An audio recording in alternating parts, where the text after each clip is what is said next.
And we'll start just 1 second. Everybody has a chance to get to their seats. Charlie has promised to stop tapping the Coke can during this session. I only did that when somebody else was talking. Number 2? Okay, sure. I used to have a friend that was a stock salesman many years ago, and when you'd have lunch with him, he would just keep going like this. And finally, it would get you and you'd say, "What's that?" And he'd say, "That's opportunity." He was pretty good. Okay, let's. Kelly tells me we should start with number 2, zone 2. So we're going to start with zone 2. Yes, I'm Fred Cooker from Boulder, Colorado, and this is a question about intrinsic value, and it's a question for both of you because you have written that perhaps you would come up with different answers. You write and speak a great deal about intrinsic value, and you indicate that you try to give shareholders the tools in the annual report so they can come to their own determination.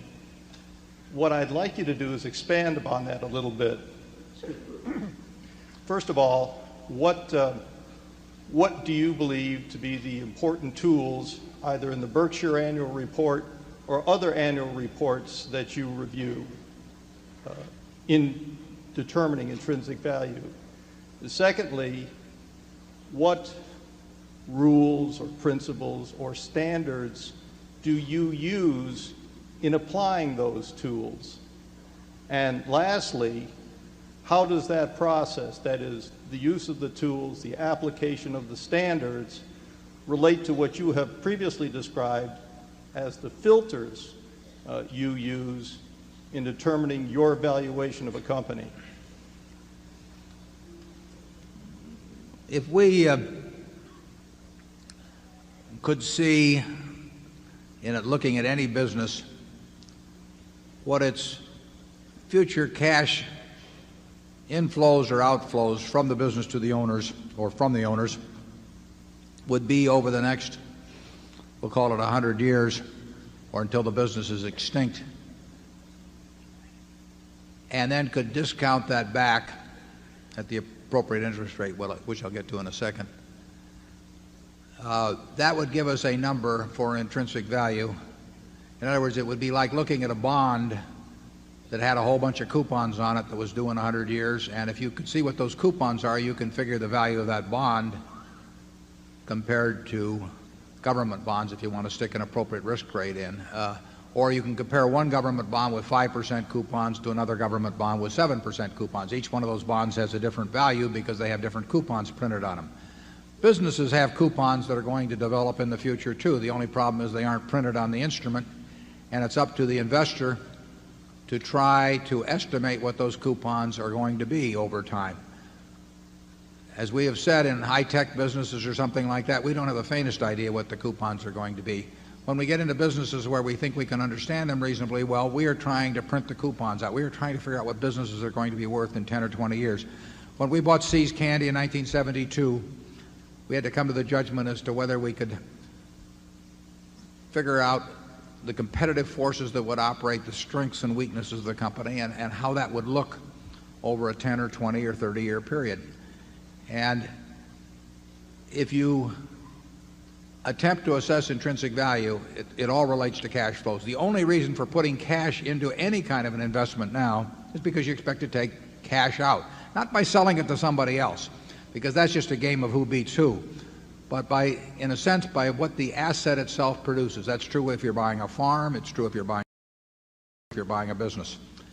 And the filters you described, there are a number of filters which say to us, we don't know what that business is going to be worth in 10 or 20 years, and we can't even make an educated guess. Obviously, we don't think we know to 3 decimal places or 2 decimal places or anything like that, precisely what's going to be produced. But we have a high degree of confidence that we're in the ballpark with certain kinds of businesses. The filters are designed to make sure we're in those kinds of businesses. We basically use long-term, risk-free, that's government bond type interest rates to think back in terms of what we should discount at. And you know, that's what the game of investment is all about. Investment is putting out money to get more money back later on from the asset, and not by selling it to somebody else, but by what the asset itself will produce. If you're an investor, you're looking at what the asset is going to do, in our case, businesses. If you're a speculator, you're primarily focusing on what the price of the object is going to do, independent of the business. And that's not our game. So we figure if we're right about the business, we're going to make a lot of money. And if we're wrong about the business, we don't have any hopes. We don't expect to make money. And in looking at Berkshire, we try to tell you as much as possible as we can about our business, of the key factors. Those are the things that Charlie and the things we put in our report about those businesses are the things that we look at ourselves. So if Charlie had nothing to do with Berkshire, but he looked at our report, he would probably, in my view, he would come to pretty much the same idea of intrinsic value that he would come to from being around it, for X number of years. The information should be there. We give you the information that if the positions were reversed, we would want to get from you. And in companies like Coca-Cola or Gillette or Disney or those kind of businesses, you will see the information in the reports. You have to have some understanding of what they're doing, but you have that in your everyday activities. You'll get that kind of knowledge. You won't get it, in terms of some high-tech company, but you'll get it with those kind of companies. And then you sit down and you try to print out the future. Charlie? I would argue that one filter that's useful in investing is the simple idea of opportunity cost. If you have one opportunity that you already have available in large quantity and you like it better than 98% of the other things you see, well, you can just screen out the other 98% because you already know something better. So that people who have a lot of opportunities tend to make better investments than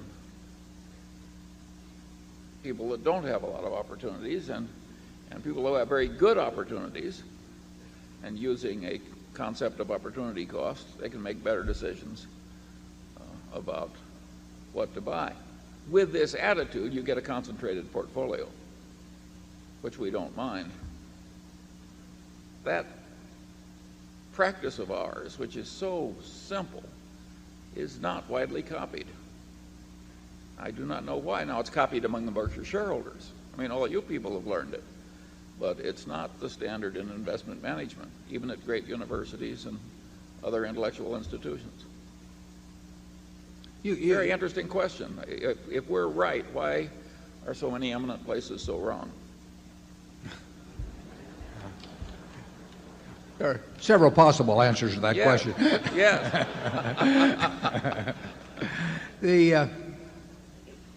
The attitude, though, I mean, if somebody shows us a business, the first thing goes through our head is, would we rather own this business than more Coca-Cola?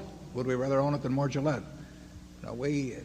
It's crazy not to compare it to things that you're very certain of. There's very few businesses that we'll find that we're certain of the future about as companies such as that.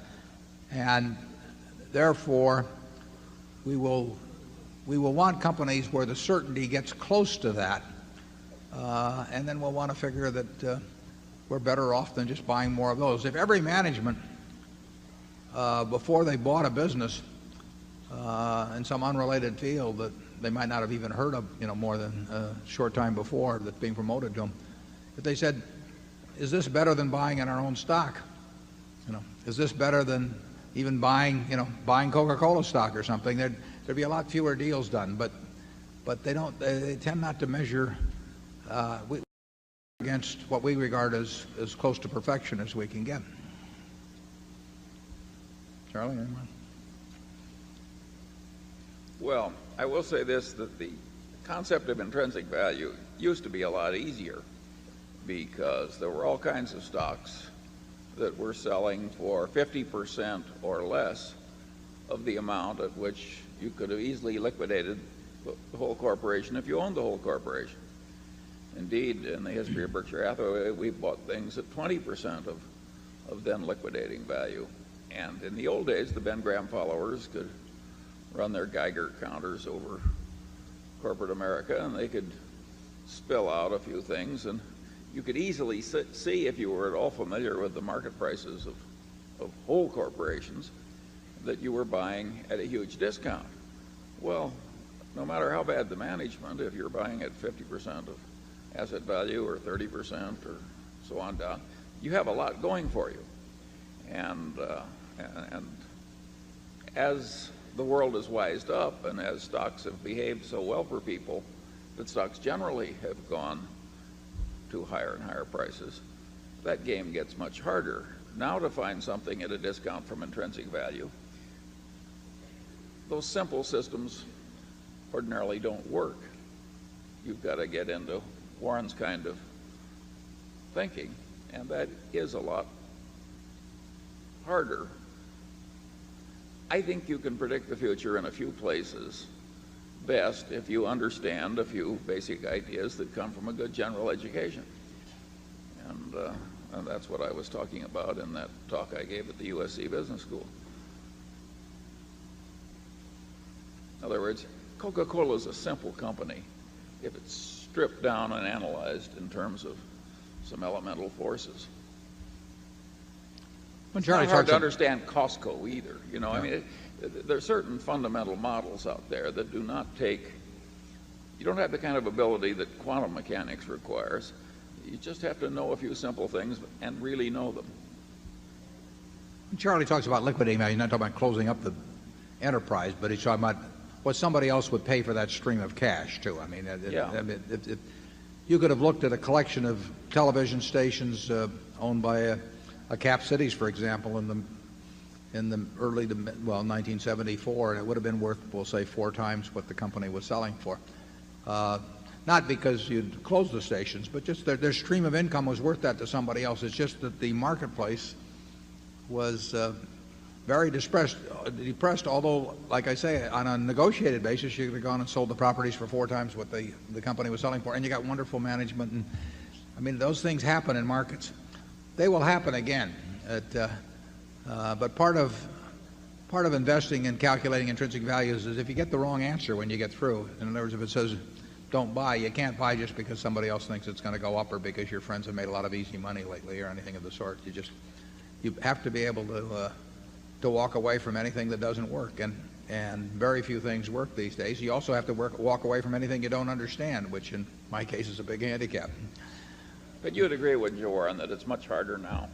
Yeah, but I would also agree that almost at any time over the last 40 years that we've been up on a podium, we would have said it was much harder in the past, too. But it is harder now. It's way harder. Part of it being harder now, too, is the amount of capital we run. I mean, if we were running $100,000, our prospects for returns would be, and we really needed the money, our prospects for return would be considerably better than they are running Berkshire. It's very simple. Our universe of possible ideas would expand by a huge factor. We are looking at things today that, by their nature, a lot of people are looking at, and there were times in the past when we were looking at things that very few people were looking at. But there were other times in the past when we were looking at things where the whole world was just looking at them kind of crazy, and that's a decided help.